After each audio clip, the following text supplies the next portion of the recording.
Gérard Bucher de SUNY Buffalo, comme on dit chez nous, New York State University de Buffalo, auteur, n'est-ce pas, d'un livre qui s'appelle excusez-moi, enfin, je mentionne deux livres, le Testament poétique chez Belin et ensuite l'autre commencement, archéologie du religieux immémorial.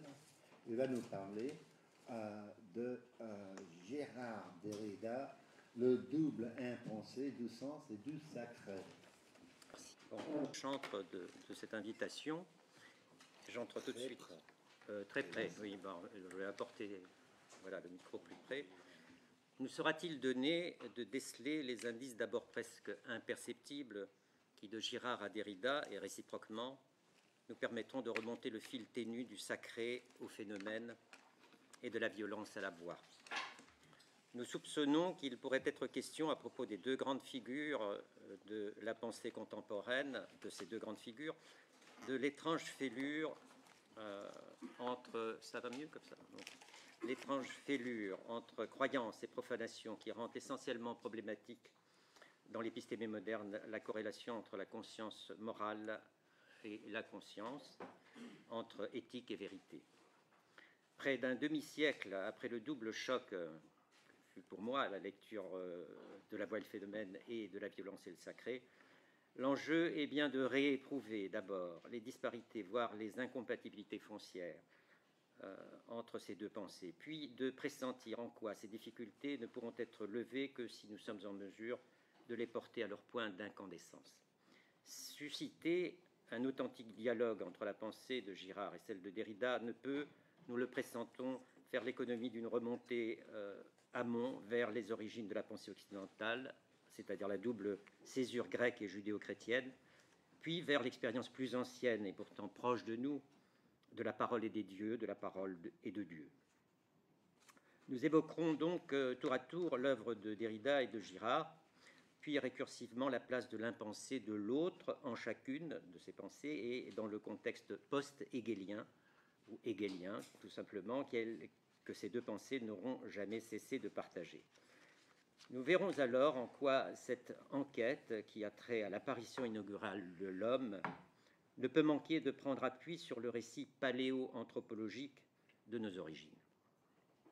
C'est en effet en vertu d'un questionnement hyperbolique qu'il s'agira d'envisager la subversion de la tournure déterministe et métaphysique de la science elle-même par les deux penseurs, d'une certaine façon, et ici spécialement de la science de l'expérience de la conscience, selon Hegel. Citation de Hegel. Quant à la notion d'impensé à laquelle nous avons recours, elle renvoie au motif avancé par Heidegger, notamment dans Qu'appelle-t-on pensée? Citation de Heidegger, la pensée d'un penseur ne se laisse surmonter que lorsque l'impensé dans son pensée est resitué dans sa vérité initiale. Fin de citation. Mais il s'agira pour nous d'ouvrir cette enquête précisément au double impensé du sens et du sacré. Les deux volets de l'interprétation qui structurent notre démarche se concentreront donc successivement sur l'examen de la cohérence interne des deux œuvres en question. Il sera très bref. Il s'agira, à la faveur d'une caractérisation succincte de l'une et de l'autre, et de l'une par l'autre, de discerner en quoi leur incompatibilité recèle une complémentarité secrète dans le double horizon philosophique et paléo-anthropologique du premier commencement et de l'autre commencement qui est ce qui se passe peut-être pour nous aujourd'hui. J'emprunte donc cette dernière catégorie au Heidegger des Beiträge zur Philosophie, sous-titré de l'Ereignis, de l'événement, ou de l'avènement, on peut le traduire aussi autrement. Cette orientation, d'ailleurs le livre vient de sortir, je signale que ce grand ouvrage de Heidegger vient de sortir enfin, puisqu'il a été publié en allemand en 1989, pour le 100e anniversaire de la naissance de Heidegger. Donc, on peut le lire maintenant en français. On pouvait le lire en anglais déjà. Cette orientation en réciprocité de preuve, pour citer Mallarmé, commandera d'abord l'explication ou l'explicitation des positions à la fois éminemment originales mais aporétiques de Derrida, dans La Voie et le phénomène et dans De la grammatologie, puis en un second temps la réinterprétation, tout ça c'est un immense travail à faire, des 3 thèses majeures de la théorie de Girard. Donc premièrement la déconstruction et l'impensé du sacré, et là je vais passer un peu vite, mais parce que je n'ai pas le temps, donc je vais abréger pour passer à la deuxième partie après, mais juste ceci. L'impératif de la déconstruction s'est imposé en 1967, vous le savez, par la publication de 3 ouvrages qui sont très connus, L'écriture, la différence, La Voie et le phénomène et De la grammatologie. L'auteur y marquait la rémanence d'un schème idéaliste ou spiritualiste immanent à l'ensemble de la philosophie occidentale et spécialement à la phénoménologie de Husserl.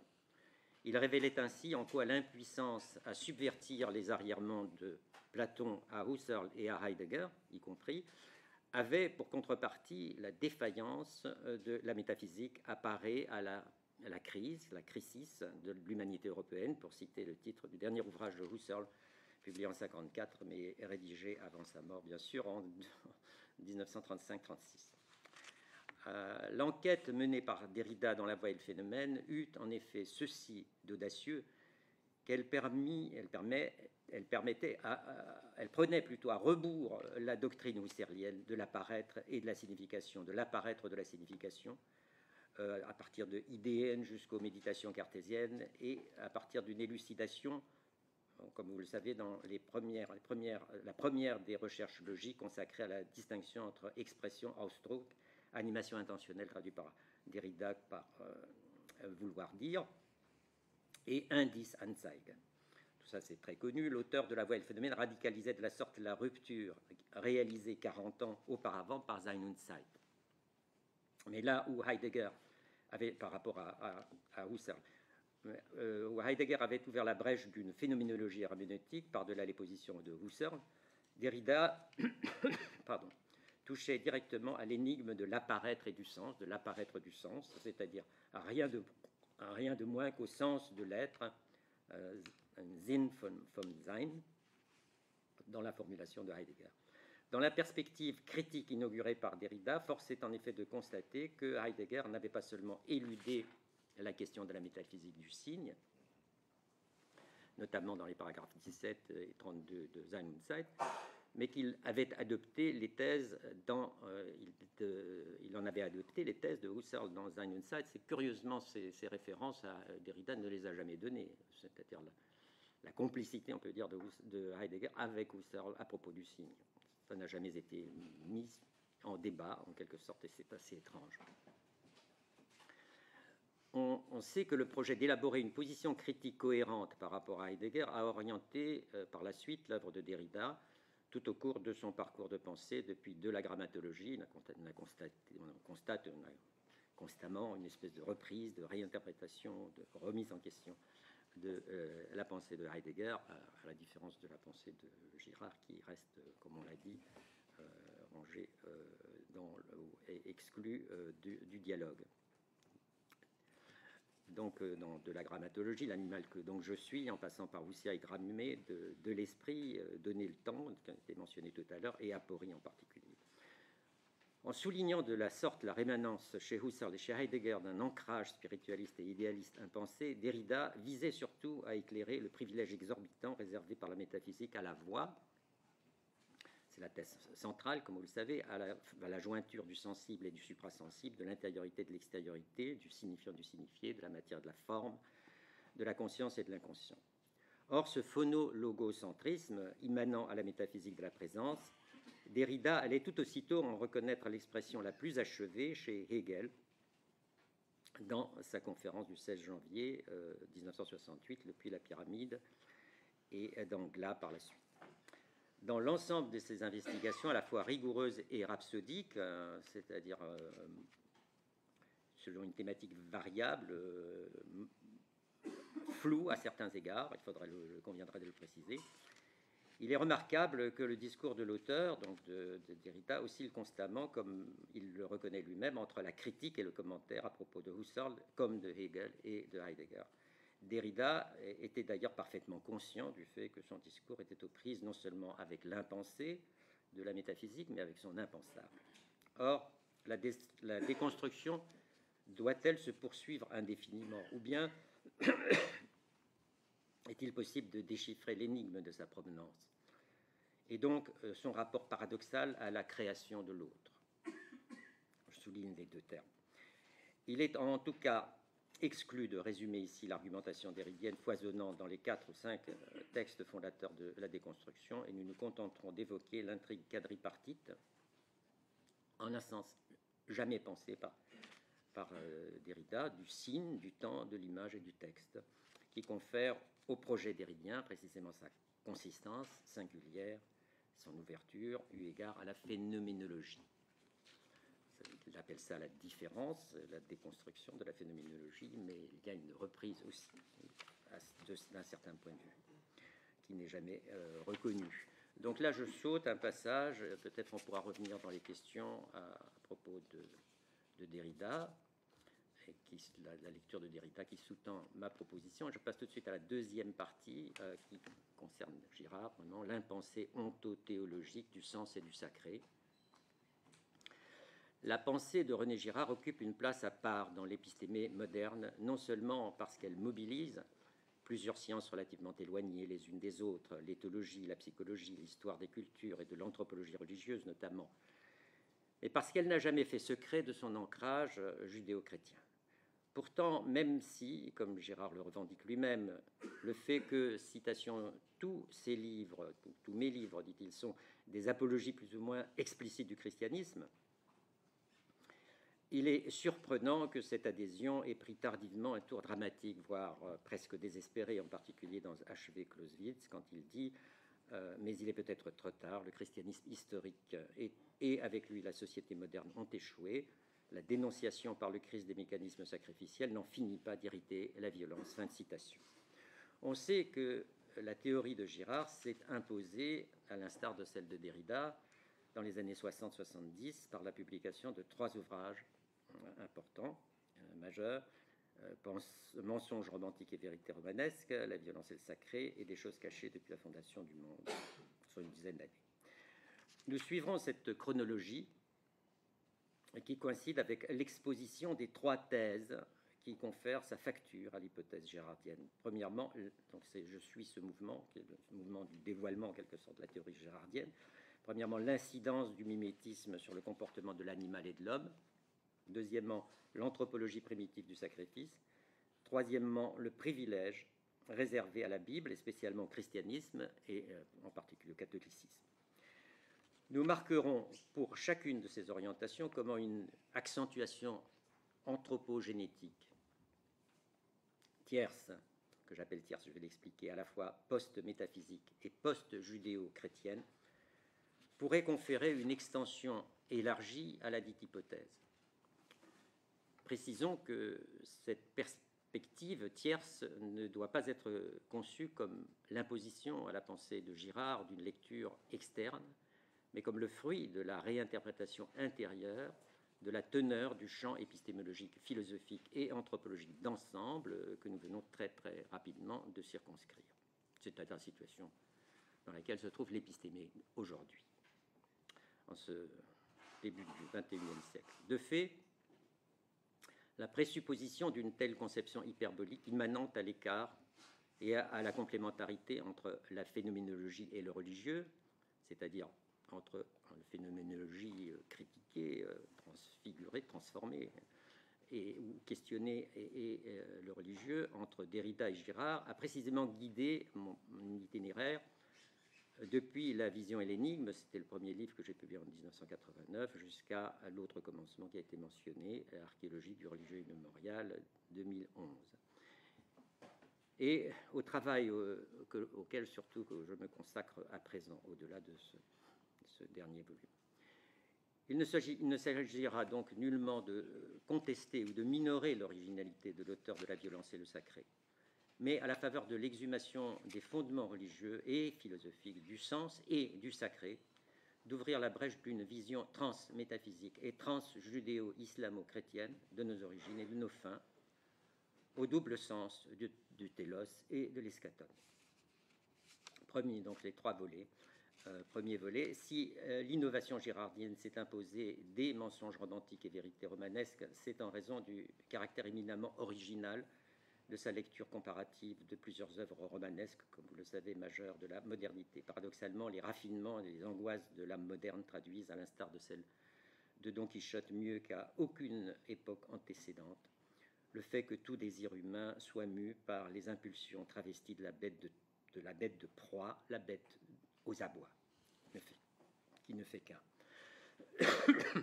Tout se passe, en effet, comme si une loi quasi physique orientait le désir et le conduisait infailliblement de la mimésis d'appropriation à la mimésis de rivalité, puis dans les cas extrêmes, à l'embrasement collectif toujours renouvelé possible de la crise sacrificielle. Il n'aura donc pas été trop malaisé pour l'auteur de La violence et le sacré de déceler, sous le processus de l'hominisation, l'événement toujours prégnant de la violence fondatrice. La théorie du mimétisme, qui était les schèmes de la domination en éthologie, Konrad Lorenz en psychologie des foules, Gabriel Tarde dans le domaine de la psychologie individuelle, ce sont les références de René Girard, Sigmund Freud, donc, témoignent de la métamorphose de l'animal à l'homme. Il suffira à l'auteur d'en rapporter la version proprement humanisante à la montée en puissance de la rivalité indifférenciée. Mais cette mutation singulière, centrée sur la métaphysique de l'agression, de l'appeler comme ça, est-elle suffisante pour rendre compte de la complexité des stades repérés par la paléontologie? À une conception trop unilatérale et positiviste du mimétisme animal et humain, Girard parle de mécanisme de la victime émissaire, de mécanisme de la symbolicité, de mécanisme du sacré, dans La violence et le sacré, dans les choses cachées également. Nous préférons associer, inscrire à propos du mimétisme la notion ou le motif de l'auto-affection, qui est introduit par Derrida à la suite de Heidegger dans Kant et le problème de la métaphysique au paragraphe 34. C'est aussi un concept auquel se réfère Michel Henry, par exemple, l'auto-affection, à deux moments clés de la démonstration, dans La voie et le phénomène et dans De la grammatologie. Donc Derrida évoque l'auto-affection. C'est un emprunt, le seul emprunt majeur que Derrida fasse à Heidegger. La notion d'auto-affection renvoie en effet à l'interaction active et passive, initiatrice de l'intersubjectivité. Et déjà, on pourrait dire de l'interanimalité. Parce que pour Derrida, l'auto-affection, c'est du côté, on peut dire, du côté de l'animal et de l'homme.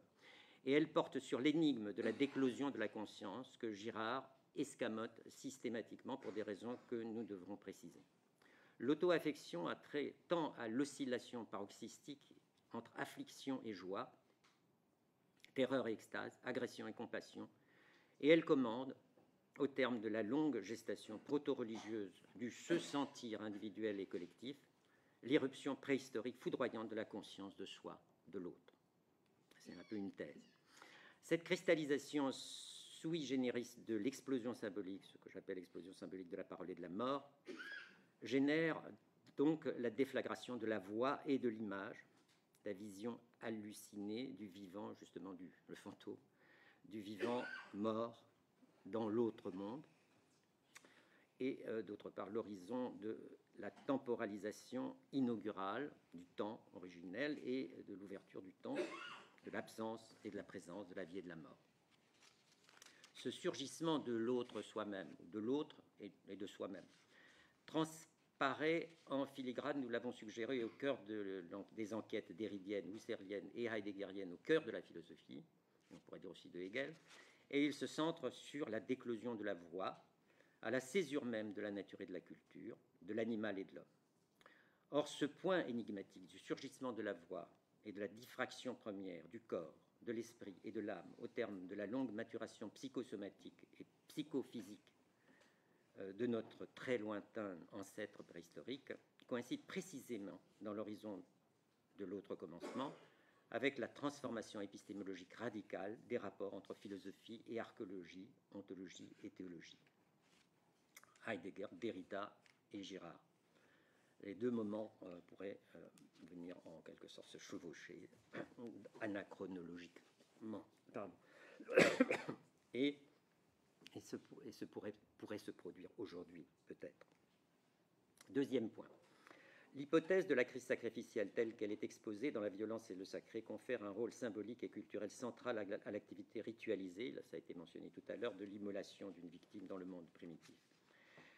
Elle ouvre du même coup des perspectives inédites tant au plan de la réflexion philosophique dans une optique en soi déjà post-hégélienne qu'à celui de la réinterprétation d'ensemble de l'anthropologie religieuse qu'a pratiqué Girard, de Tyler à Lévi-Strauss, en passant par Robertson Smith, Fraser, Durkheim, Mauss, etc. Mais d'où vient la prégnance proprement extraordinaire réservée par Girard au sacrifice? Comment justifier que l'immolation d'une victime puisse valoir comme la pierre d'angle unique de toute institution sociale de l'apparaître et de la conscience même, Force est de constater que la focalisation exclusive sur le sacrifice est particulièrement onéreuse pour l'auteur de La violence et le sacré au plan théorique, puisqu'elle rend aporétique toute explication de la genèse du phénomène de la parole et de la mort, c'est-à-dire de la conscience individuelle et collective. C'est d'ailleurs la critique que j'avais développée dès la vision et l'énigme dans un certain passage. C'est ici que nous devons interroger la rupture historiale entre le premier commencement et l'autre commencement au chiasme de la nature et de l'histoire, de l'animal et de l'homme, dans l'optique d'une conception, d'une conciliation plutôt possible des points de vue de Girard et de Derrida. Ce point de coïncidence à l'infini ne fera qu'un, nous le pressentons, avec la question éthique d'un séjourné précaire de l'homme dans le monde et à la fois hors du monde. Dans le chapitre des choses cachées, intitulé « Le signifiant transcendantal », Girard note qu'il est impossible, citation, je crois que c'est une citation qui a été donnée tout à l'heure, de résoudre le problème de la violence par la victime émissaire sans élaborer du même coup une théorie du signe et de la signification. Fin de citation. Il souligne que le meurtre collectif de la victime aura nécessairement eu pour contrepartie, c'est la scène primitive, en quelque sorte une citation, une attention d'un ordre nouveau, la première attention non instinctuelle, fin de citation. Cependant, ces intuitions ponctuelles n'ont jamais donné lieu à une réflexion d'ensemble sur la cogenèse du sens et du sacré, et moins encore à l'élucidation de la complexité des ritualisations primitives de la mort, c'est-à-dire de la synergie des rites sacrificiels et funéraires, la coïncidence de la violence et de l'oblation, du pur et de l'impur, dans l'histoire et comme histoire. D'ailleurs, comment ce que Girard désigne constamment comme un mécanisme ou une étrange machine, un passage des choses cachées, aurait-il pu donner lieu à la déclosion de la conscience, c'est-à-dire au foudroiement intime et partagé, une autre vision du monde, une Ereignis, dit Heidegger, c'est-à-dire une révision du voir, une vision tout autre du sens et du sacré, dès les origines entre guillemets, de la parole et des dieux, par-delà l'expérience encore animale de l'hominidé. Or, ce défaut d'une réflexion sensée au cœur de l'expérience du sacré a pour contrepartie chez Girard l'occultation du religieux par Derrida, c'est l'autre versant de la pensée, l'occultation du religieux par Derrida, toute la pensée moderne et toute la pensée philosophique en un sens, en un geste qui fut précisément fondateur de la philosophie depuis les Grecs et tout au long de son histoire, de l'histoire de la philosophie antique et moderne. L'auteur de La voix et le phénomène a certes supputé l'inscription de la voix à la césure de la nature et de la culture, notamment dans la deuxième partie de la grammatologie, la partie consacrée à Jean-Jacques Rousseau, c'est nature, culture, écriture. Nature, culture, écriture. Et il a esquissé une sémiologie quasi religieuse de la parole et du signe, comme citation, quand il parle beaucoup commente Hegel, citation de Derrida, monument de la vie dans la mort et de la mort dans la vie. En particulier dans le puits et la pyramide, dans Marge et dans Glas. Toutefois, Derrida, il a toujours négligé de questionner le rôle insigne du religieux, et spécifiquement, enfin même dans le dialogue, dans le non-dialogue dont a parlé Benoît Chantre tout à l'heure, de la non-rencontre, spécifiquement du sacrifice à la fois au cœur du christianisme et chez Hegel. Plus essentiellement, il s'est abstenu, donc toujours Derrida, de mener à bien une investigation historiale d'ensemble du rôle de la sécularisation et de la profanation dans l'univers post-archaïque et dans le sillage de la révolution néolithique jusqu'à l'ontothéologie hellénique et judéo-chrétienne. En dépit des travaux ponctuels consacrés aux origines de la pensée grecque et à l'apparition du démonothéisme, force est de constater d'ailleurs qu'il n'y a jamais eu d'investigation philosophique et anthropologique d'ensemble dans notre culture du passage du monde barbare, dit-elle, à la rationalité grecque et du paganisme aux religions du livre, excepté bien entendu la somme spéculative hegélienne. La question se pose pourtant de façon urgente de savoir d'où vient l'emprise de la religion sur la pensée antique et moderne pour nous, et pourquoi seule une métaphysique des affects, c'est-à-dire de la conscience morale, peut et pourra répondre à la quatrième et ultime question de Kant: qu'est-ce que l'homme? Qui est l'homme? Troisième volet, c'est dans des choses cachées depuis la fondation du monde, la troisième étape de la construction de son hypothèse, que Girard a enfin pleinement reconnu le rôle éminent qu'il assignait au christianisme dans son œuvre. Certes, les similitudes entre l'hypothèse du désir mimétique et du désir de reconnaissance hegelien dans la dialectique du maître et de l'esclave avaient retenu l'attention de maints lecteurs de mensonges romantiques et vérités romanesques, mais Girard avait pris le parti d'avancer masqué dans La violence et le sacré, où il n'y a qu'une seule évocation cryptique. Je vais m'arrêter, si vous voulez. Je vais juste terminer ce que je dis là sur Girard, et peut-être, si vous m'accordez 5 minutes ou pas. Oui, vas-y. La pierre rejetée par les bâtisseurs. Son intention était encore de l'édifier, à ce moment-là, une hypothèse anthropologique de façon entièrement autonome. Prenant acte de cette progression dissimulée, nous avançons l'hypothèse que le travail de Girard fut de facto toujours déjà orienté par le christianisme et par son interprétation et par l'interprétation cogévienne et hegélienne. Vous connaissez l'importance de Kojève dans la pensée française du XXe siècle. Ce faisceau d'influence, celle de Hegel en particulier, l'auteur ne l'a d'ailleurs jamais reconnu que sur le tard, non sans l'avoir énergiquement réfuté, lorsqu'il dit beaucoup ont voulu, c'est une citation de Clausewitz, beaucoup ont voulu voir en moi l'héritier de Kojève, le grand commentateur de Hegel. Alors moi je protestais comme un diable, bien sûr, mais on ne peut nier que l'horizon hegelien était encore là, était toujours là. Or, loin d'indiquer seulement une vague filiation, il convient de préciser la nature de la visée herméneutique de l'enquête girardienne. Tout se passe en effet comme si l'auteur de La violence et le sacré avait premièrement pris acte de la captation par Hegel de l'héritage de la tradition anthropologique judéo-chrétienne, sous une forme radicalement laïcisée ou athée, ainsi que le précise Kojève dans l'introduction à la lecture de Hegel. Deuxièmement, pris le parti d'inverser le sens de cette capture, de manière à réaffirmer la supériorité de la religion révélée, non seulement par rapport au savoir absolu, mais eu égard à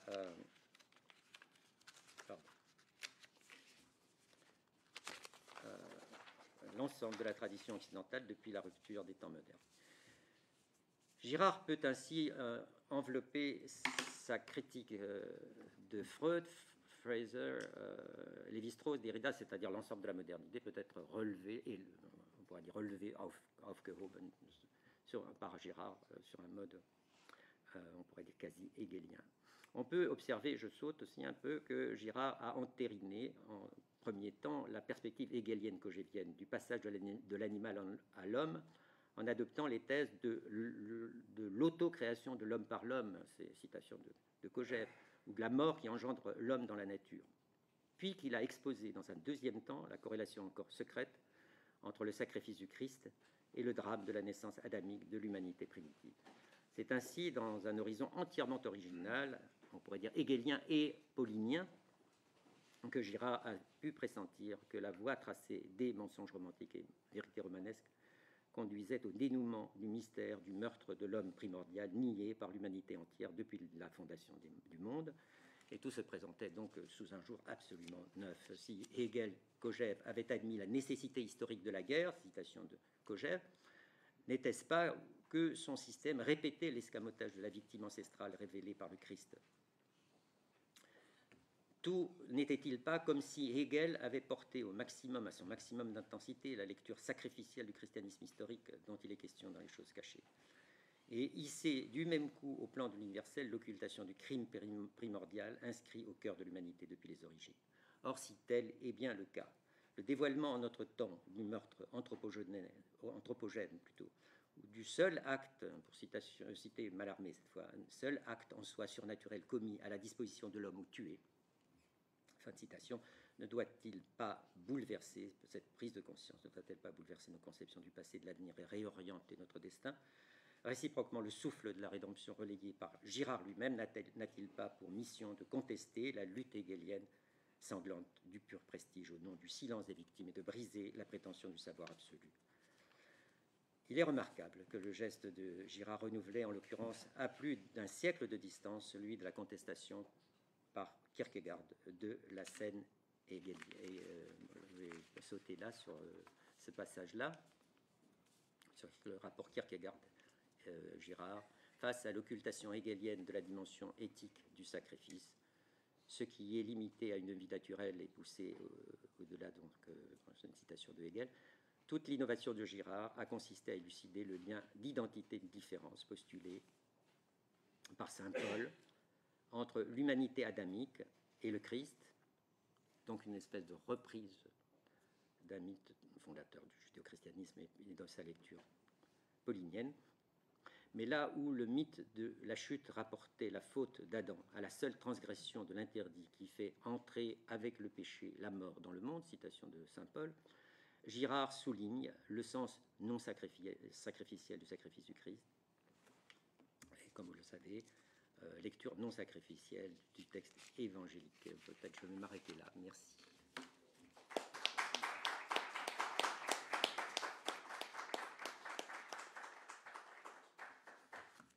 Alors, bien.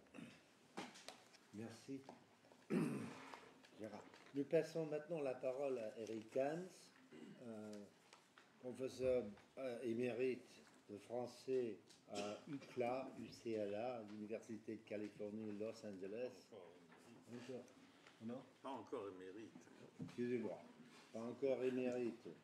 Dans les livres, dès le début, ils prennent leur essor des idées de Girard. Je cite le premier qui s'appelle tout brutalement The Origin of Language. Quelle idée! En pleine déconstruction. Et puis The End of Culture, qui est un peu un sequel. Faith and Science. Nothing heavy, comme on dit en français. Comment dit-on? Science and Faith. Oui. Ouais, Faith and Science. Non, Science and Faith. Excusez-moi, Science and Faith. D'ailleurs, pour l'œuvre d'Eric Hans, vous pouvez passer au site internet Anthropoetics, où il y a toute une organisation, tous des séminaires autour de son anthropologie générative. Bon, merci. Eric.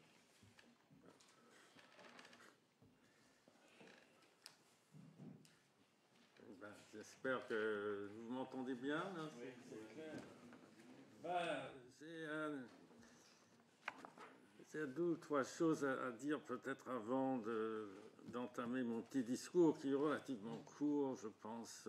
Enfin, je ne sais pas, ça a l'air court sur papier, ça prendra peut-être plus de temps que je ne le crois. Mais étant américain, j'ai peut-être une perspective un tout petit peu différente de celle de la plupart des Français qui sont finalement tous des fils et des filles de Descartes, finalement des philosophes, quoi. Alors, et là où finalement Girard, qui est après tout un bon Français, mais un Français d'Avignon et non pas de Paris, et qui a fait toute sa carrière aux États-Unis pour finalement de bonnes raisons, la question de l'américanité de Derrida est curieuse aussi, mais je ne l'ai pas connu intimement, mais enfin de toute manière, alors ça me donne, disons, une perspective que je crois finalement plus fidèle à l'esprit girardien, qui a toujours eu, enfin Girard a toujours eu une grande méfiance à l'égard de la tradition philosophique, peut-être une trop grande méfiance. Et ce que je vais essayer de faire, c'est un peu de ramener Derrida dans le sein du monde judéo-chrétien, mais enfin de domestiquer un peu cette tradition philosophique tout en gardant, mettant toujours l'accent et tout en gardant la primauté ou même la priméité, comme on peut dire, à la tradition religieuse de l'Occident. Et la deuxième chose que j'avais un peu envie de dire, enfin, c'est qu'il y a toujours un enjeu politique derrière ces questions philosophiques et que cet enjeu politique existe pour la simple raison que les grandes organisations humaines sont, si on veut, politiques, ou de toute façon que les grandes décisions politiques sont des façons de révéler des vérités sur l'homme ou sur l'être humain qu'on ne peut pas révéler dans des textes simplement à partir d'une intuition philosophique, parce qu'il faut que cela soit pratiqué, que cela soit travaillé dans la réalité, dans le réel. Et dans ce sens-là, je me trouve d'une manière très paradoxale, un peu plus marxiste que la plupart des intervenants jusqu'ici. Je pense qu'à la fin, Girard et Derrida appartiennent à une époque qui n'est pas définie seulement par des questions, si on veut, purement philosophiques et intellectuelles, mais qui est définie par leur situation dans l'après-guerre, à l'époque postmoderne, et que moi je qualifie de victimaire, et où finalement l'épistémologie de la victime devient de plus en plus puissante pour le bien et pour le mal. Enfin, choisir des victimes, c'est finalement empêcher la violence, empêcher l'oppression, et en même temps, choisir des victimes, c'est aussi pousser les gens à se déclarer victimes et créer donc une dialectique qui n'a pas de fin sur ce plan. Et je trouve qu'au fond, Derrida et Girard, tous les deux, sont situés dans cette époque, et leurs pensées, leurs deux pensées sont deux façons de répondre aux défis posés par cette situation. Et je suppose que...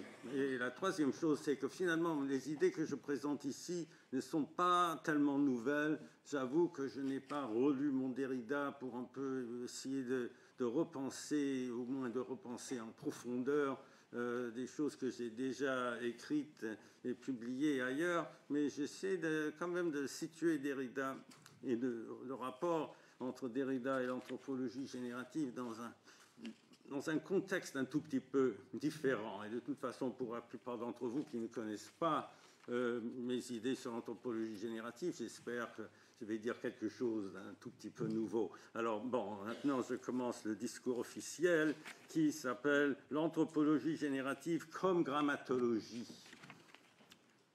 Bien que le souvenir de Jacques Derrida soit encore bien vivant, comme on voit bien ici, je me demande à quel point les jeunes de notre époque, ou d'ailleurs, il ne se trouve pas tellement de jeunes ici, mais à quel point les jeunes de notre époque se rendent compte de l'impact de la grammatologie lors de sa parution il y a bientôt un demi-siècle, en 1967, à la différence de sa thèse sur Husserl, la voix et le phénomène, et des articles chapitres de l'écriture et la différence. Il semble qu'on ne saurait parler de Derrida sans avoir affaire à plusieurs niveaux à la différence avec EOA, publié la même année de la grammatologie qui proclamait la fin du livre et le commencement de l'écriture, n'était ni un recueil d'essais, ni une monographie, mais un livre, un tout composé de parties sans doute, d'essais sur la linguistique, sur Lévi-Strauss, sur Rousseau, mais un livre quand même, et ce qui plus est, un livre qui se promettait d'être l'exposition première d'une nouvelle science de l'écriture au sens le plus large du terme, une science de la trace. D'ailleurs, j'ai trouvé une définition que je n'avais pas inclus dans le texte, mais la définition de la grammatologie dont se sert Derrida au début du livre. Grammatologie, traité des lettres, de l'alphabet, de la syllabation, de la lecture et de l'écriture, littré. À notre connaissance, ce mot n'a été utilisé de nos jours pour désigner le projet d'une science moderne que par I.J. Gelb.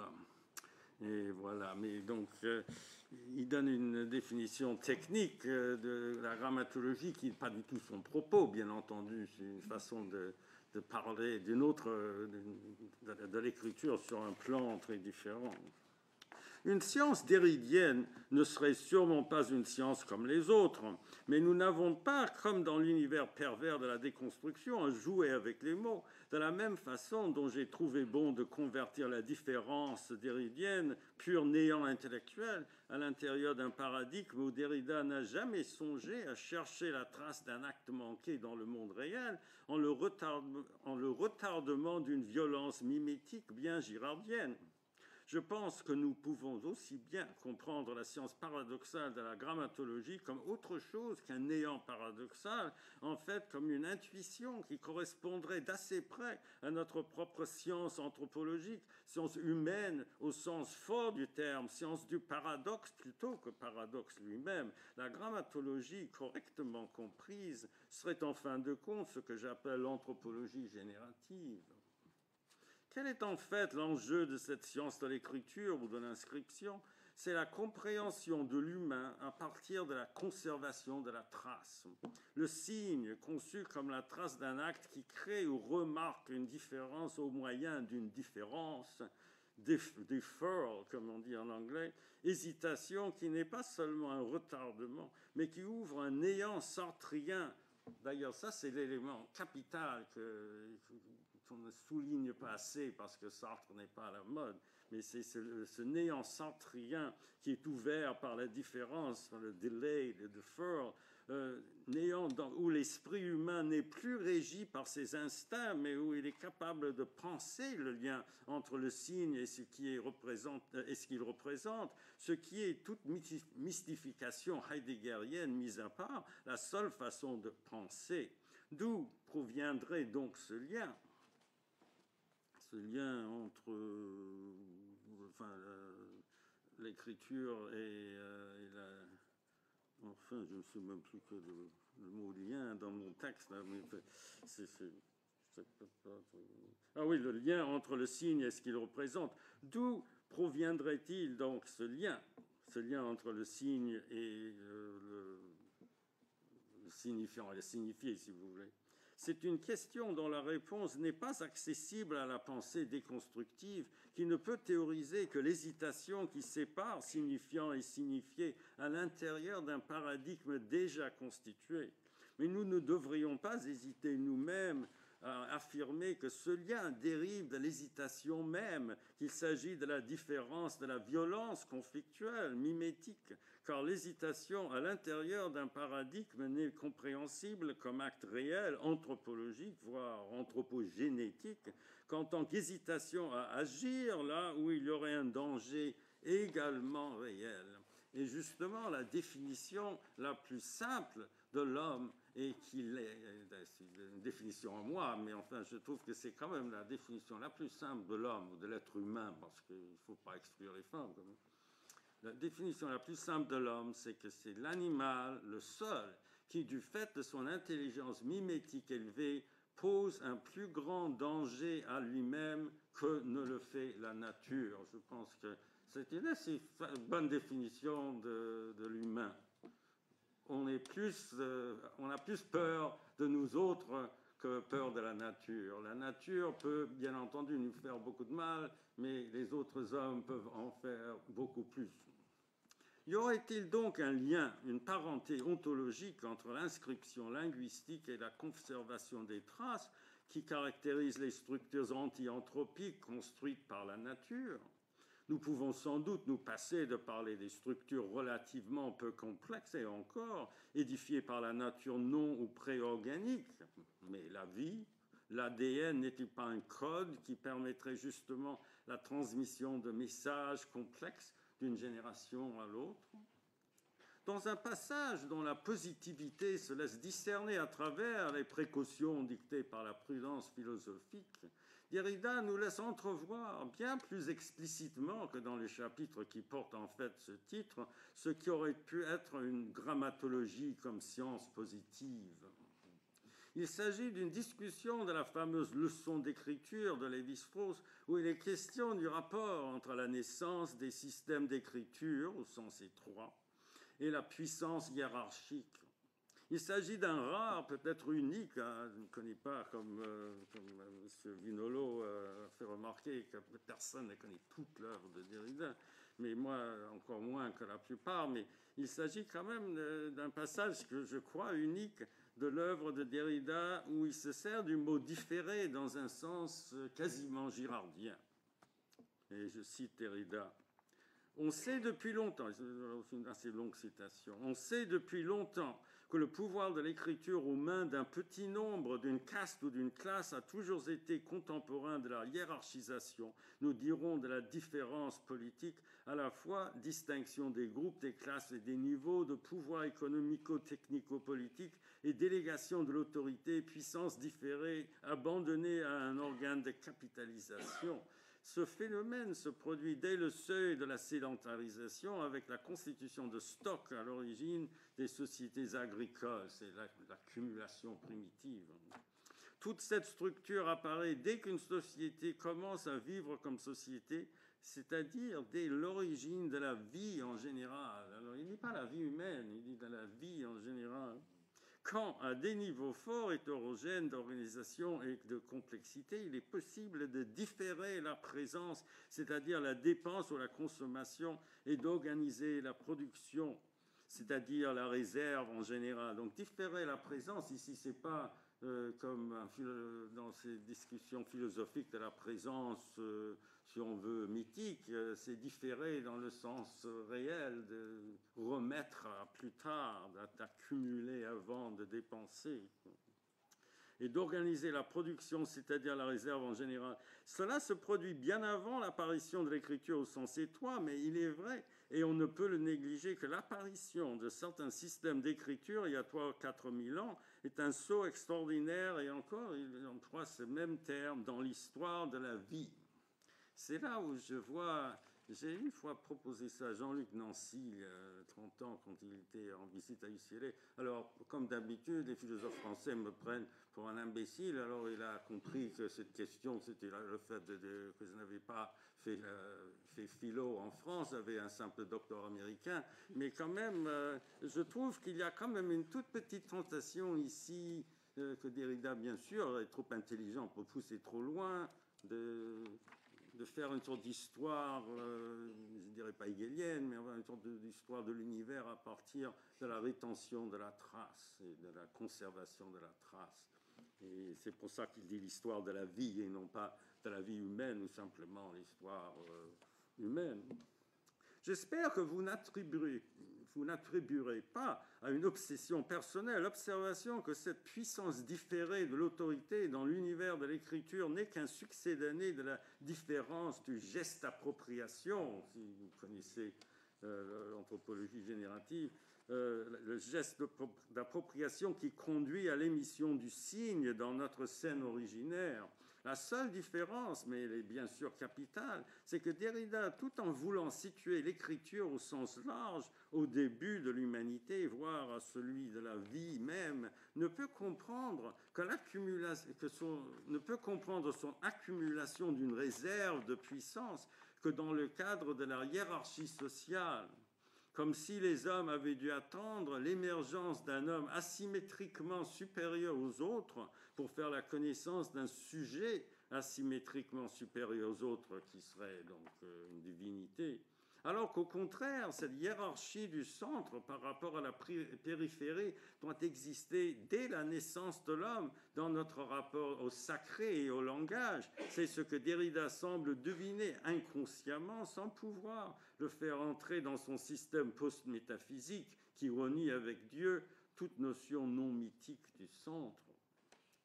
Le symptôme le plus évident de l'incapacité de Derrida à intégrer sa découverte de la différence dans l'histoire de la vie en général, c'est-à-dire dans une hypothèse de l'origine de l'homme, et que le chapitre où il paraissait vouloir développer sa propre science positive de l'écriture, chapitre intitulé « De la grammatologie comme science positive », après une assez longue discussion de l'historique des systèmes d'écriture, culmine dans une phrase-paragraphe occupant une page entière qui aligne une longue série de dénonciations de la servitude de l'écriture à l'égard du pouvoir. Ça se trouve à la page 141, si vous avez la vieille édition de minuit ici. Mais enfin, je ne vais pas vous lire toute la page, mais ça occupe quand même toute une page. Cette page-là. Que l'accès aux signes écrits, que l'accès, je cite, que l'accès aux signes écrits assure le pouvoir sacré de faire persévérer l'existence dans la trace et de connaître la structure générale de l'univers. Que tous les clergés exerçant ou non un pouvoir politique se soient constitués en même temps que l'écriture et par la disposition de la puissance graphique, phrase bien voltairienne, suit 24 lignes que je saute. Tout cela renvoie à une possibilité commune et radicale qu'aucune science déterminée, aucune discipline abstraite ne peut penser comme telle. Ici, on voit que ce que j'appelle, sans y entendre malice, l'erreur anthropologique de Derrida, à savoir son refus de voir dans la différence autre chose qu'une déconstruction de la scène de présence qui constitue non pas l'humain véritable, mais le mythe de l'humain et du sacré créé par le pouvoir, est directement lié à ce que j'appellerais sa fureur, c'est-à-dire ce refus, est directement lié à ce que j'appellerais sa fureur politique, fureur qu'il partage d'ailleurs avec presque tous les intellectuels européens de sa génération et même de la nôtre, et qui consiste à voir le péché originel de l'homme comme étant directement lié aux signes, ce qui fait qu'à l'encontre de ce que nous croyons savoir sur les rapports entre les membres des sociétés les plus élémentaires, il situe la naissance du signe au même moment que la naissance de la hiérarchie. Ou plutôt, il brouille les pistes, car tout en sachant bien que l'écriture proprement dite ne naît qu'au moment des empires, il veut insister en même temps sur l'originarité de l'écriture et de la différence hiérarchisante qui la fonde. Que dire alors de la dépendance de la hiérarchie à l'égard de l'écriture ? Tout se passe comme si la totalité de ce mystère insondable par la science consistait dans l'impossibilité d'éclairer sans une théorie originaire de l'homme le péché originel du signe qui semble porter en lui, bien avant la naissance des sociétés hiérarchiques, la différence qui rend la hiérarchie possible et qui est donc toujours déjà écriture, donc toujours déjà aussi bien avant la naissance de l'exploitation de l'homme par l'homme, le péché. Enfin, vous savez qu'on dit que si le capitalisme et l'exploitation de l'homme par l'homme, vous connaissez n'est-ce pas, le truc, où le communisme c'est le contraire. Mais donc, c'est l'inverse, si vous voulez. Donc, toujours déjà aussi, bien avant la naissance de l'exploitation de l'homme par l'homme, le péché originel de la non-présence et partant de la fausse présence. Bien entendu, il n'y a rien ici de chimérique pour qu'il y ait hiérarchie plus tard. La possibilité de celle-ci doit faire partie de l'humain créé par le signe et donc, en quelque sorte, du signe dans son essence même, faire partie du signe dans son essence même. Il me semble que l'anthropologie générative n'a jamais dit autre chose, mais justement, l'anthropologie générative n'est pas tributaire de la gauche postmoderne et de sa passion anti-hiérarchique. En dehors de toute prise de position politique, notre anthropologie peut affirmer théoriquement que l'égalité humaine conférée par le signe précède et reste toujours plus fondamentale que toute inégalité, qui dépendrait d'ailleurs de bien plus que de systèmes d'écriture pour asseoir son pouvoir sacré, et en premier lieu de la maîtrise de la redistribution rituelle, car les signes ne suffisent pas pour nourrir les hommes, ils ne servent qu'à les empêcher pour un temps de s'entretuer. Et d'ailleurs, je ne veux pas m'étendre là-dessus, mais le système girardien du sacrifice manque toujours de phénomène essentiel que nous célébrons constamment jusqu'à nos jours, c'est-à-dire quand on fait un sacrifice, c'est aussi une fête, c'est aussi un repas commun. Et je ne sais pas, on ne trouve jamais, comme j'ai dit, Richard a dit, on mange beaucoup dans les romans de Flaubert, mais on ne mange jamais dans les livres de Girard. Mais qu'en est-il alors de la déconstruction de la métaphysique, dirais bien. Comme j'ai montré dans Platon et la naissance de la métaphysique, et d'ailleurs j'ai fait une conférence là-dessus au collège de philosophie ici, où j'ai encore été traité d'américain qui n'a jamais fait sa philo, mais c'est un peu l'habitude, vous voyez, mais c'est pas trop grave. Mais justement, je pense que ça c'est l'attitude bien girardienne. Girard lui-même ne s'est jamais piqué de philosophe. Alors, comme j'ai montré dans Platon et la naissance de la métaphysique, que j'ai publié dans ma revue, c'est pas vers 2000, peut-être un peu avant, et ailleurs, ce qui unit les deux grands versants de la civilisation occidentale, qu'il faut mettre maintenant entre guillemets, le juif et le grec, ou le judéo-chrétien et le grec, c'est une foi explicite dans l'objectivité du langage, représentée dans sa forme mûre par la phrase déclarative ou proposition. Justement, les philosophes, et c'est ça le grand péché de la métaphysique, c'est de prendre le langage comme tout fait, c'est de considérer que la phrase déclarative va de soi. Vous lisez Kant, vous lisez Hegel, vous lisez bien entendu les Grecs. Jamais ils ne mettent en question le fait que le langage, ce n'est pas quelque chose de donné à l'avance. Pourquoi est-ce que les hommes ont le langage? Mais c'est toujours là pour exprimer toutes les pensées qu'on veut. Mais voilà. Mais c'est la forme mûre du langage qui est la phrase déclarative ou la proposition. Dans ce que depuis les Grecs nous avons coutume d'appeler la métaphysique, c'est la notion des idées avec I majuscule en tant que sujet de proposition qui font des mots comme le bien, le beau, le courage, des entités indépendantes de notre esprit, ni des choses qu'on peut manipuler, ni des êtres qu'on peut invoquer comme des dieux pour leur demander de nous prêter leur force, mais des concepts. Pour Platon, à la suite de Parménide, comme on le voit sans doute plus clairement dans le Gorgias qu'ailleurs, le bien dans son vrai sens universel, non pas mon bien, ni le tien, mais ce qui fait le bien de l'univers dans son ensemble, doit exister dans le sens d'avoir un contenu réel, et la seule preuve qu'il lui en faut, c'est l'existence du mot bien, en tant que nom qui peut prendre des prédicats dans une proposition qui possède la qualité d'être vraie ou fausse, c'est-à-dire en termes parménidiens qui se trouvent sur la voie de la vérité et non pas sur celle de la doxa ou de l'opinion. Chez les Juifs, les choses se passent d'une manière étonnamment semblable, et là encore un truc que personne n'a l'air de reconnaître, ce que personne ne semble pourtant avoir remarqué jusqu'ici. S'ils avaient lu mon livre Science and Faith, ils l'auraient peut-être vu.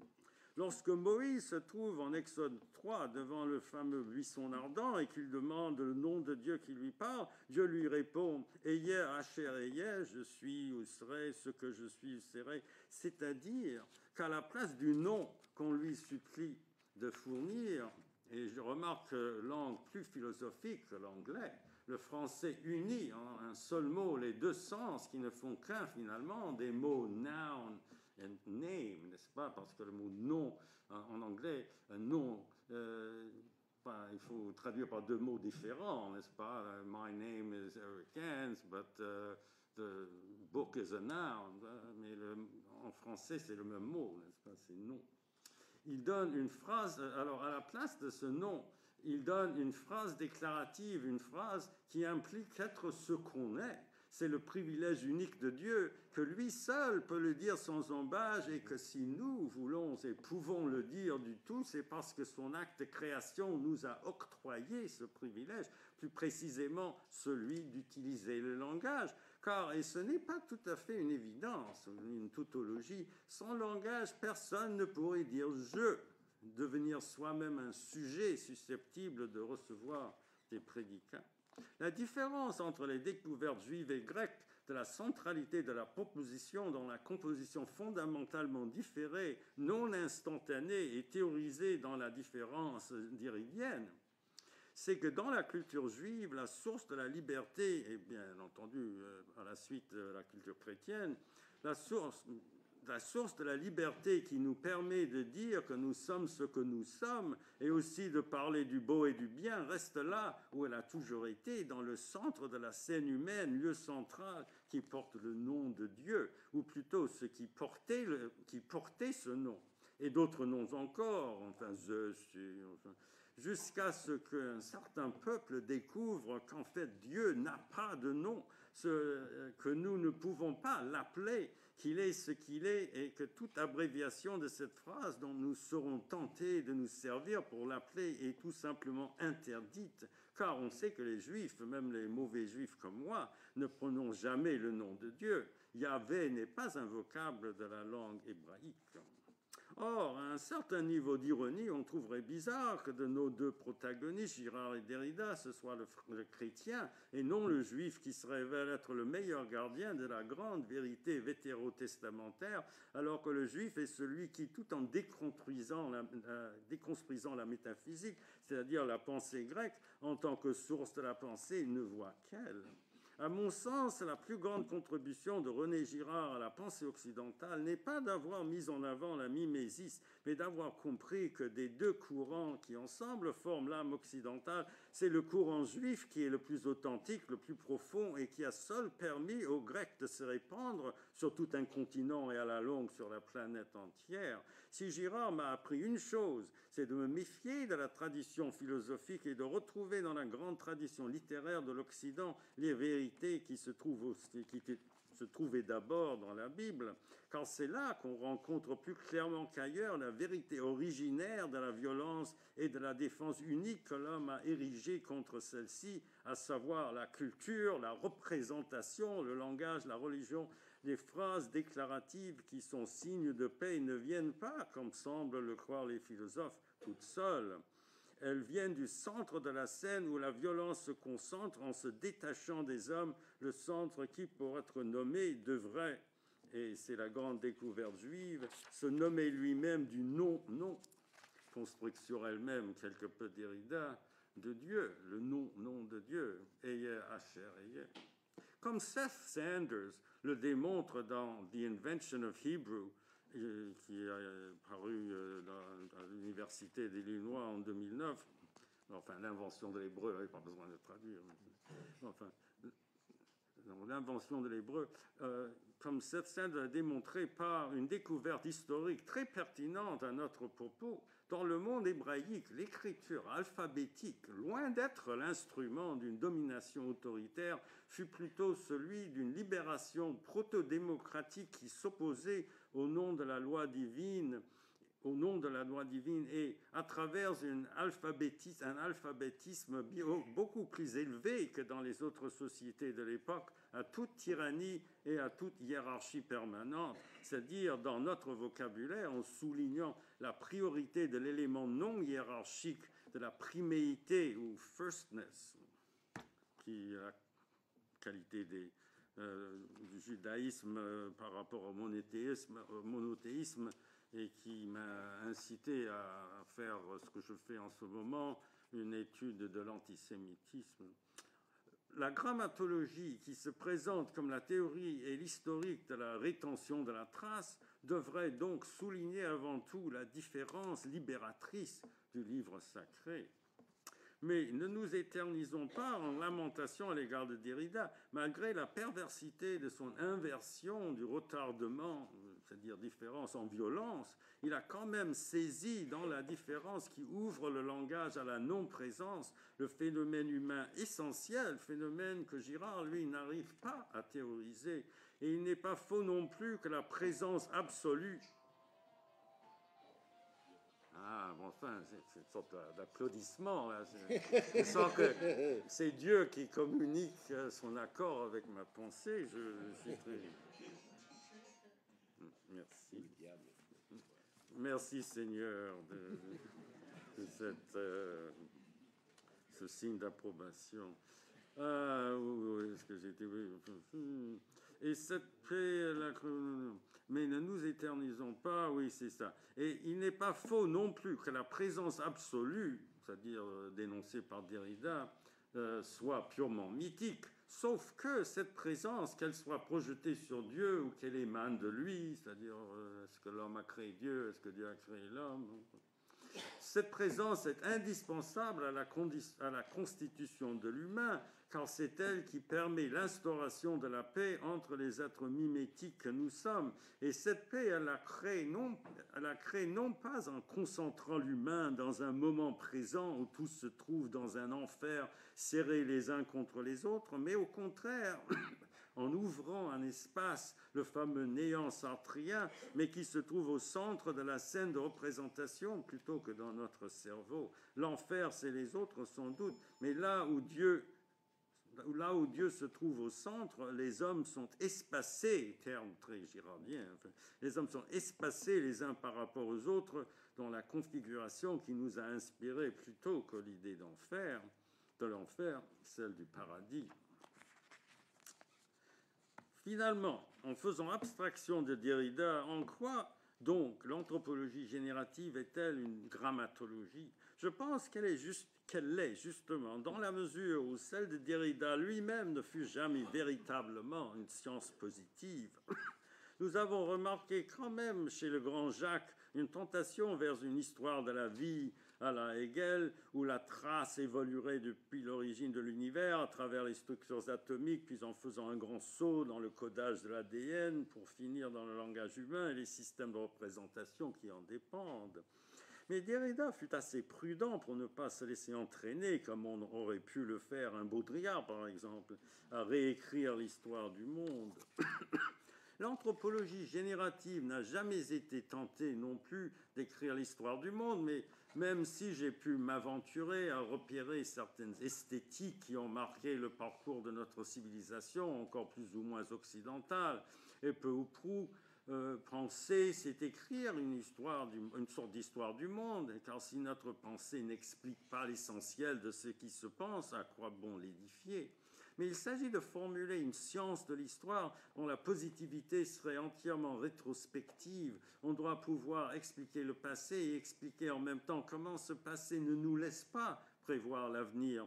Or, il me semble que la différence néant originaire, telle que nous l'avons constituée en tant que concept de base de notre grammatologie, est idéalement adaptée à ce rôle, car c'est dans cet espace de réflexion que ceux qui participent à la scène se libèrent de la scène, c'est-à-dire se promènent sur l'autre scène qui n'est non pas celle de l'inconscient, ou l'est, si on veut, dans un sens très peu freudien, mais celle du monde extérieur, ou si l'on veut, en se souvenant du bon Bachelard, du laboratoire. C'est en différant la violence mimétique, pour parler plus girardiennement, que les hommes trouvent le moyen d'explorer le monde. Ce faisant, ils trouvent les moyens matériels qui facilitent d'autres formes de différence, d'abord celle du don révélé par Mauss et finalement celle du marché.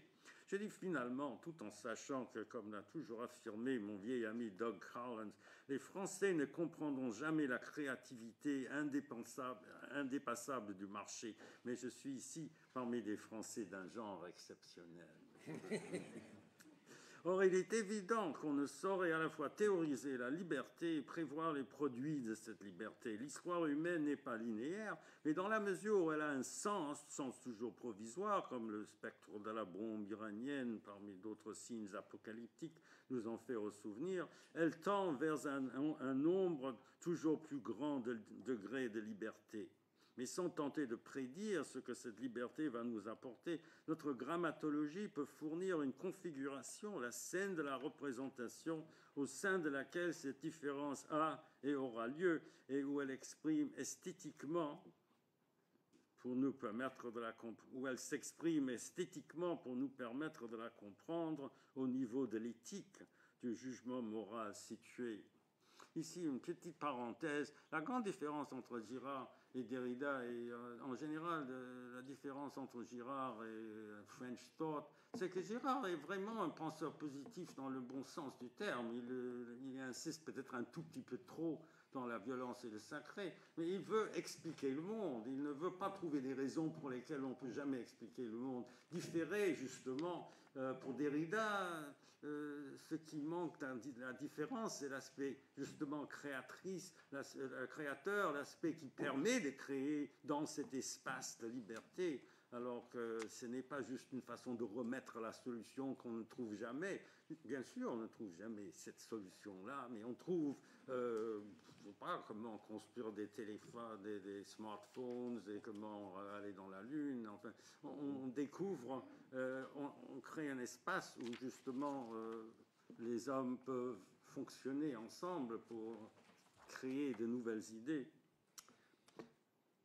Je l'ai dit il y a 30 ans et je le dirai encore. Ce que Derrida ajoute au schéma de Girard, c'est cet élément de retardement, de différence, de néant, de langage, au moyen duquel seuls nous pouvons rendre la mimésis créatrice. Ce que le déchargement de tension dans l'immolation de la victime ne permet pas, c'est l'élément de représentation qui le donne et qui fait l'humain un moment de liberté générative. C'est sur cet élément de liberté que nous fondons notre science humaine et non naturelle des inscriptions, notre grammatologie. Merci.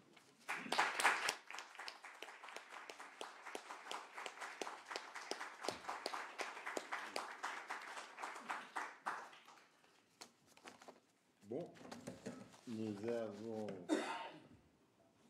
20-30 minutes, n'est-ce pas? Des questions, discussions, controverses, accords, polémiques.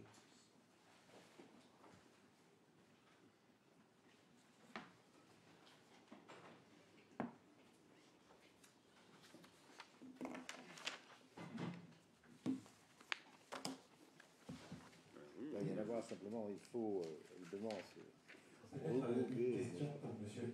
Éric Gans. Voilà.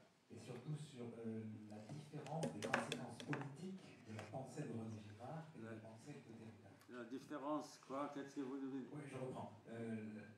La différence entre les conséquences politiques, de la pensée de Girard et de Derrida. J'avais entendu une fois Jean-Pierre Dupuis dire... Il devrait être ici, d'ailleurs. Pendant ma thèse, donc je m'en rappelle bien, de dire que Derrida avait fondamentalement une pensée nihiliste, ce qui était complètement à l'opposé de la pensée girardienne. Est-ce que vous pensez que politiquement c'est vrai? Ben, dire que la pensée de gauche ou même de l'extrême gauche est nihiliste, c'est prendre une position politique, si on veut, trop polémique. Bien sûr, la gauche post-marxiste n'a plus la solidité qu'elle avait à l'époque où on pouvait croire qu'il y avait une sorte de progression naturelle des formes d'organisation sociale et qu'une fois le capitalisme détruit, que le socialisme régnerait pour le reste de la vie de la planète. Mais non, je pense que Derrida avait participé simplement à la gauche moderne, enfin, disons, je dis ça, je ne veux pas dire ça polémiquement, parce que moi je ne suis pas un homme de gauche, mais ce n'est pas ça les questions. Mais il est quand même curieux que dans ses prises de position politiques, il y avait un côté absolu qu'il n'a absolument pas dans ses prises de position philosophiques. Au contraire, justement, l'absence de centre, l'absence de présence est une façon de critiquer le pouvoir. Et donc, de même que, disons, Deleuze et Guattari, d'une manière beaucoup plus vulgaire, si on veut, vont exclure Édipe, ils vont l'expulser l'Édipe, ou le père édipien. Alors plus il expulse, plus il est là. C'est comme une messe noire où on dit Dieu n'existe pas, on va cracher sur les hosties. Ben, à la fin, vous savez, si Dieu n'existait pas.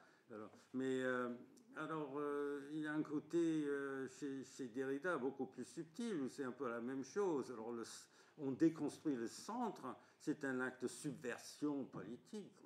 Alors la subversion a son bon côté, c'est peut-être des fois nécessaire. On ne veut pas qu'il y ait des mythes politiques qui nous dominent et qui nous font oublier la vérité au nom de la divinité de tel ou tel pharaon. Mais vous savez, depuis dans le monde judéo-chrétien, les choses sont quand même un peu plus positives que cela. Et c'est là où Derrida confond un peu le judéo-chrétien avec enfin, les religions primitives, les sociétés que Vogelen appelle compactes avec les sociétés modernes. Et finalement, c'est un peu jeter l'enfant avec l'eau du bain. Mais je ne veux pas trop pousser cela. C'est simplement pour le situer par rapport à la vie qu'on vit. C'est-à-dire, c'est le même Derrida qui est pour Abu Mumia Jamal, qui a tué un policier, qui trouve que le fait de l'incarcérer est une sorte de crime, et qui en même temps peut analyser la pharmacie de Platon. Mais pour Girard, c'est plus subtil. Enfin, Andrew va me dire le nom du livre où il parle de la suite de la Deuxième Guerre mondiale, où il va jusqu'à dire que Hitler a un peu gagné parce qu'il a imposé sa conception de la victime au monde. Ouais. Comment ça s'appelle ce livre? C'est peut-être Lumière, enfin, j'ai vu Satan. Ah, d'accord, oui, c'est ça, exactement. J'ai vu Satan tomber comme un éclair. J'avais cité ça à Stéphane, là, mais j'ai oublié le titre du livre. Ah, je trouve qu'il y a un côté désespéré là-dedans. Et justement, pour faire face aux victimaires modernes, on ne peut pas simplement être du côté du victimaire. Il faut au moins le voir comme un phénomène qu'on peut contester. Et le danger, c'est qu'on il y a des choses qu'on ne peut plus dire, le fameux PC, n'est-ce pas? Mais enfin, donc, Girard voit ça comme un problème. Je ne dis pas que Girard, c'est un homme de droite, mais c'est un homme qui n'est pas prêt à aller du côté de la gauche automatiquement, alors que Derrida l'était. Et c'est une façon de dire pourquoi Girard est plus concret que Derrida, parce qu'il s'intéresse à la construction du réel, parce qu'il faut construire à la fin. On peut déconstruire tant qu'on veut, mais il faut construire et il faut essayer de comprendre les constructions qui existent. Ah oui, là.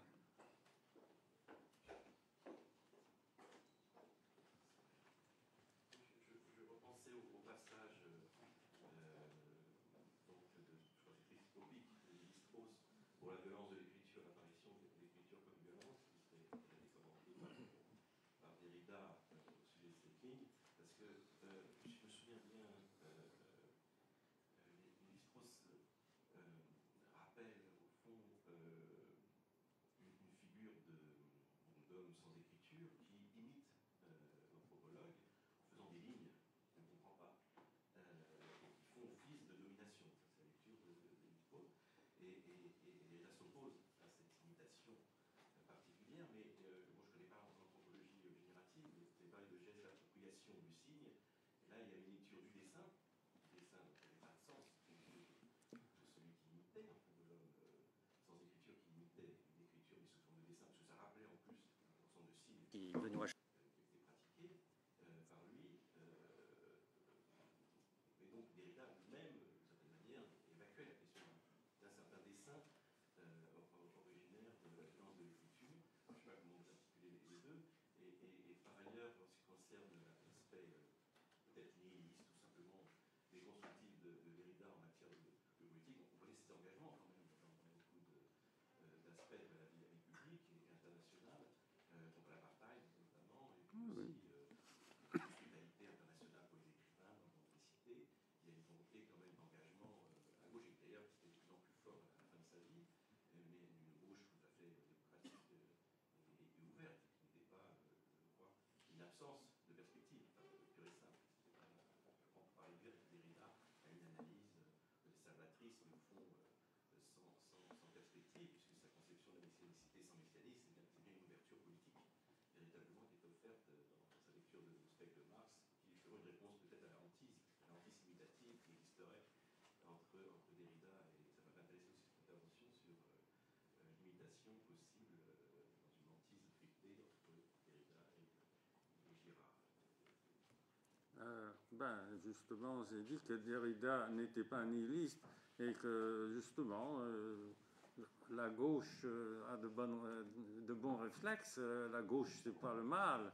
Et donc, je crois que l'idée de dire que Derrida était nihiliste est injuste, mais en même temps, on peut signer des pétitions et être du bon côté, et pourtant avoir une pensée qui a une sorte de tâche aveugle du côté des dangers de ces activités, de cette contestation permanente. Mais pour ce qui est de la leçon d'écriture, d'ailleurs, dans une de mes chroniques, j'ai parlé de ça il n'y a pas tellement longtemps, parce que je faisais un cours à un moment donné sur Derrida, Girard et enfin Lévi-Strauss. D'abord, ce qui manque un peu dans la description que fait Lévi-Strauss de l'acte du bonhomme qui prend un papier avec quelques dessins dessus et qui le montre à ses subordonnés, enfin aux autres membres de la tribu, pour dire que c'est là la preuve que les Blancs sont avec moi, quoi. Il s'agit là pas tellement d'une question d'écriture que d'une question d'un document. C'est une catégorie que Derrida, que Lévi-Strauss n'utilise pas. C'est pas parce que c'est écrit, c'est parce que c'est un document. En somme, c'est quelque chose qui a une valeur permanente, une garantie. C'est plutôt, pour parler en termes derridiens, ce serait plutôt le signe-éponge. Enfin, c'est l'idée de signer. Et donc d'avoir... Mais là, il est quand même dans une situation un peu artificielle du côté de l'homme blanc qui lui donne donc des leçons, si on veut, de documentalité ou des leçons finalement d'accumulation, des leçons de la rétention de la trace. Sur ce plan-là, l'exemple n'est pas mauvais, mais... je ne sais pas si c'est l'écriture qui est le problème ou si c'est plutôt le phénomène même de l'accumulation et de la rétention des traces d'activité qui permet justement d'accumuler le pouvoir. Mais un de nos amis, Tobin Siebels, a fait une très jolie analyse de tout ce passage où il montre le passage le plus intéressant où c'est la jeune fille, la petite fille qui se fait gifler parce qu'elle a révélé le nom des ancêtres. Et Derrida voit tout de suite que c'est la révélation du nom qui est l'acte violent, alors que la fille qui se fait gifler... sur le plan girardien, c'est la fille qui se fait gifler, qui est le moment de la violence, et qui est en même temps une violence partielle, une violence qui n'est pas comme la tuer, enfin une violence qui donc permet à la société de survivre à l'infraction, et donc qui permet la bonne entrante autour des questions rituelles qui doivent toujours permettre un certain niveau d'infraction sans que la société soit détruite dans son ensemble. Mais enfin, il y a beaucoup à dire là-dessus.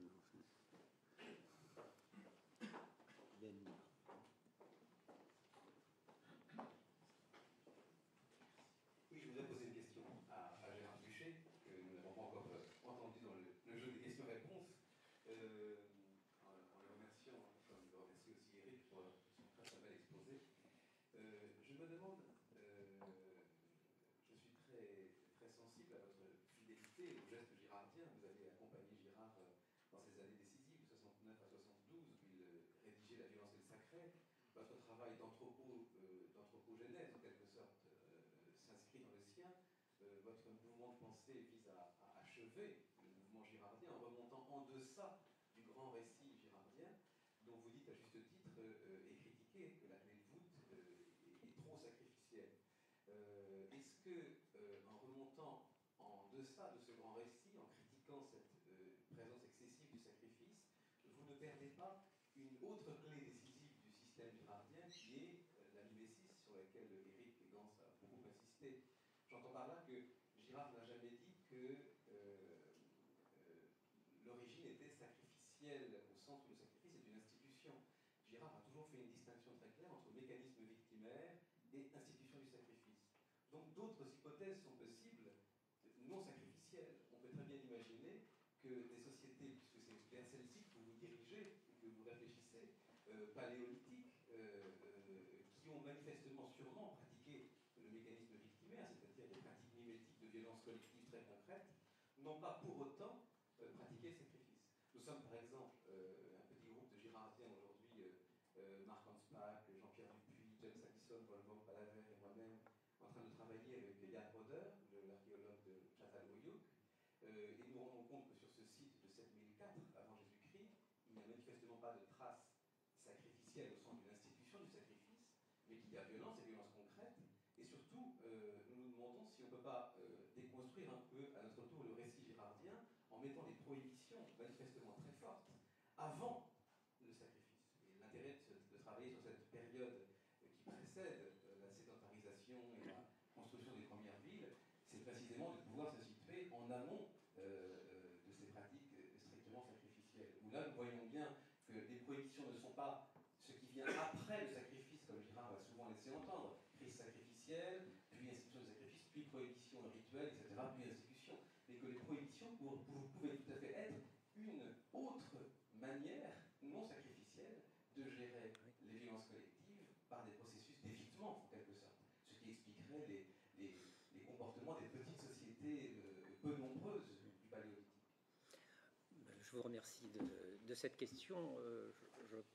Ce que je voudrais souligner, c'est, pour commencer, que Girard lui-même, et je pense que Eric Gans le reconnaît, cela, et que toute sa théorie sur l'anthropologie générative concerne les signes qui sont générateurs du sacré, que le signifiant, d'une certaine façon, est co-originaire avec les ritualisations de la mort. Alors, on peut déjà s'appuyer là-dessus, sur le fait qu'il y a quelque chose chez René Girard, simplement du fait de la nouveauté de la réflexion qui a été la sienne, qu'il n'a pas pu inscrire dans sa propre réflexion. Ce qui me paraît important, c'est surtout de retrouver, vous avez mentionné cela, c'est trouver une espèce de coordination plus forte, de congruence plus visible entre, justement, puisqu'on a parlé de traces, puisque traces du sacré, traces de l'écriture, entre ces traces qui sont bel et bien les traces tout à fait lisibles aujourd'hui, qui sont le récit de la paléoanthropologie. C'est-à-dire le fait que nous avons maintenant, et c'est quand même un événement considérable, et je trouve que c'est tout à fait extraordinaire que ni du côté de Derrida, ni du côté de Girard, sauf brièvement chez Girard et de façon amputée, je trouve, Girard en particulier n'a pas tenu compte de la complexité de cette histoire. Je parle en particulier de Le Roi Gourand, déjà, c'est-à-dire, bien sûr, je ne vais pas entrer dans toutes ces explications sur la bipédie et la station debout, le rôle de la main dans le rapport au regard, toutes choses qui sont implicites aussi d'ailleurs dans la philosophie, que la philosophie n'est pas aussi abstraite ou aussi nihiliste qu'on le croit. Je pense que par exemple chez Heidegger, le fait qu'il parle à propos des choses, il parle de Vorhanden et Zuhanden, c'est-à-dire ce qui est sous la main, ce qui est utilisable, ce qui fait sens en tant qu'il est un rapport au monde par l'outil, par le moyen de l'outil.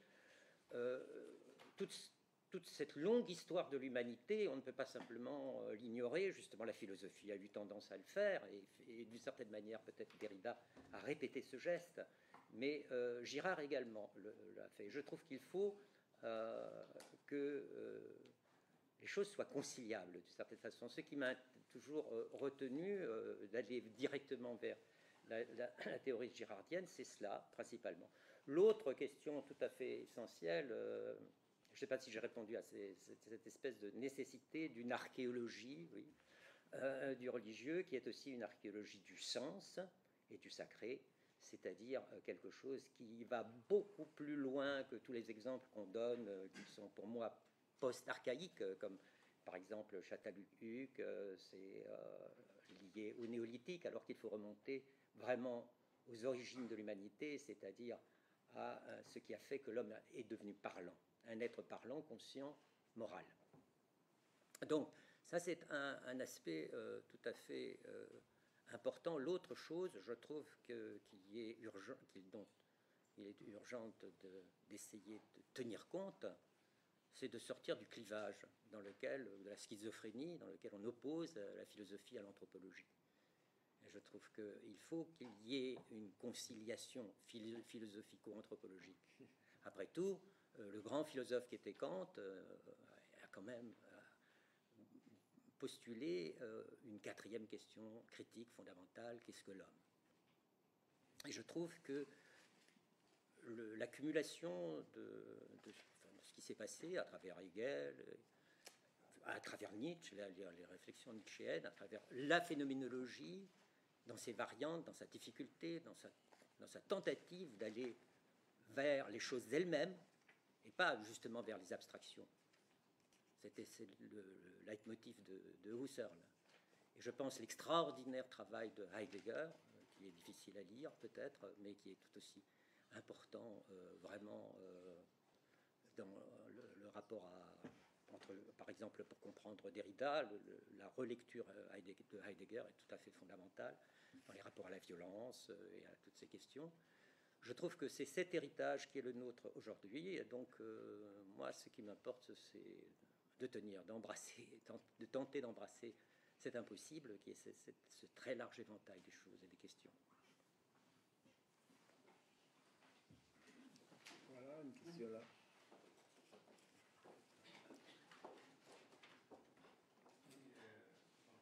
À propos de la question du sacrificiel, en fait, pour moi, c'est un peu problématique si on fait une histoire où on passerait outre la remontée vers le sacrifice, vers une histoire qui irait au-delà en quelque sorte. C'est-à-dire qu'il me semble que toute la théorie de Girard, elle est axée autour de la substitution possible à partir du sacrifice. C'est-à-dire qu'il n'y a pas de substitution, il n'y a pas de symbolique s'il n'y a pas de sacrifice.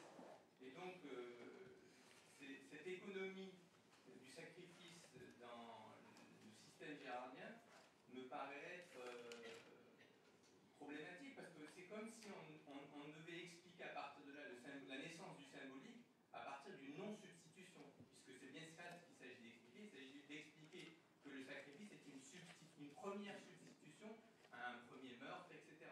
Donc à mon avis, faire l'économie du sacrifice, c'est faire l'économie de toute la théorie girardienne. Je trouve que c'est un axe principal et je ne sais pas comment vous faites pour aller au-delà. Vous me parlez, c'est une objection que vous m'adressez voilà. Oui, c'était à partir du commentaire de Marchand. À partir du projet, apparemment, qui est la question est celle de la ritualisation de la mort et de la ritualisation de la violence. Donc quelque chose de véritablement ouvert, complexe dès l'origine. Aucune société n'est simple. Aucun événement ponctuel ne s'est produit. Et ma critique par rapport à Girard, c'est encore de construire quelque chose qui est un mécanisme. J'ai insisté là-dessus. Alors qu'il s'agit de trouver l'humain véritablement aux origines de l'humain. L'humain, c'est-à-dire l'homme qui est conscient, comme nous le sommes, nous, maintenant, aujourd'hui. Parce qu'il est capable de parler et de voir la mort, sa mort et la mort de l'autre homme. Alors ça, c'est un événement quand même aussi qui est marqué dans l'histoire de la préhistoire, dans notre très ancienne histoire personnelle à chacun d'entre nous. C'est que nous avons enterré les morts, que nous nous sommes souciés des morts, à la différence des animaux. Et que si les animaux sont émus par l'expérience de la mort d'un des proches, cette expérience est fugace d'une certaine façon. Elle n'a pas pu se construire comme quelque chose de complexe qui est précisément notre histoire. Et notre histoire, c'est celle de cet animal qui s'est mis à parler, c'est-à-dire de la différence de l'humanité, de l'incarnation de la parole. Le Verbe s'est fait chair dans ce corps qui est le nôtre. Voilà. La complexité, il y a cette formule notoire de Monod, n'est-ce pas? La complexité consiste de la complexité et de la simplicité. Et puisque alors je passe la parole à Eric aussi pour répondre à ces questions. Ouais, Oui, vous allez commencer en anglais. Vous savez, le but de l'anthropologie générative, dans la mesure où elle diffère du système girardien, est précisément de répondre à cette question. Au lieu de commencer par la notion du sacrifice ou même de la mort humaine, on peut commencer par un phénomène beaucoup plus simple, ce que j'appelle le Little Bang, n'est-ce pas, plutôt que le Big Bang. C'est l'idée de partager la nourriture, l'idée disons, des hommes qui vont à la chasse, ou des proto-hommes qui vont à la chasse, et qui normalement partagent la nourriture dans le système des hiérarchique primitive de l'animal alpha qui prend le premier morceau, etc. Alors là, il n'y a pas de collectivité véritable, il y a juste une chaîne d'êtres dont les uns prédominent sur les autres, mais seulement d'une manière linéaire, un par un, plutôt que collectivement, mais bien un moment... les êtres préhumains deviennent trop mimétiques et à ce moment-là, il n'y a aucun animal qui puisse prendre le centre pour lui-même, et à ce moment-là, vous avez ce moment que je considère comme un modèle, bien sûr, on ne sait pas, on ne peut pas savoir ce qui s'est passé, mais il me semble que c'est notre responsabilité de créer un modèle de base, et surtout l'avantage de ce modèle, c'est que cela s'applique à tout ce que les hommes font ensemble. C'est-à-dire que maintenant, vous êtes en train de m'écouter, vous êtes une collectivité. Les animaux ne font pas ça, sauf vos mains sur les abeilles qui vont savoir où chercher la fleur. Donc, à partir de là, c'est la façon de diviser la proie. Et c'est là l'origine du sacrifice. Et ça n'a pas besoin d'être un autre homme. Je pense, et là je m'arrêterai parce que je ne vais pas parler pendant 1 heure pour expliquer tout le système, mais je pense que là où il y a la différence, où le problème posé par Girard, c'est à la fois la source de son génie et disons, l'obstacle à justement la raison pour laquelle il n'a jamais découvert une théorie du langage.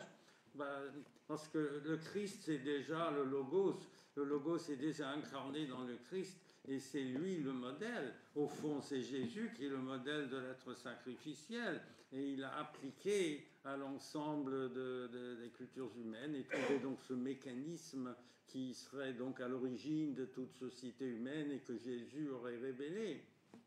Mais d'abord, la révélation de Jésus est quand même précédée par le phénomène que j'ai essayé d'expliquer tout à l'heure, de Dieu qui n'a pas de nom, et même du peuple juif qui est lui une sorte de collectivité sacrificielle qui se concentre, pour ainsi dire, en Jésus, ce qui est un coup de génie, mais qui obscurcit le fait qu'avant qu'un homme puisse incarner Dieu et donc être sacrifié en son nom, les animaux étaient sacrifiés tout simplement parce qu'il fallait les bouffer. Et vous savez que quand Jésus a chassé les marchands du temple, c'est parce que les gens apportaient bêtement leurs bœufs pour les faire consacrer avant de les manger. Et les Aztèques tuaient les hommes pour pouvoir les manger aussi. C'est justement cet aspect banal qui est quand même essentiel, et que si vous avez un seder ou un repas rituel, vous voyez ça, que c'est encore vivant, parce qu'on partage encore la nourriture, comme on va peut-être faire tout à l'heure. Oui. Ouais, c'est à moi de faire obstacle à toute autre parole, malheureusement, mais il faut se détendre, vous voyez, se promener, manger. En anglais, ça s'appelle un segway. Un segway, comment ça se fait? Alors, on revient ici, enfin, à 14h. Merci de votre participation.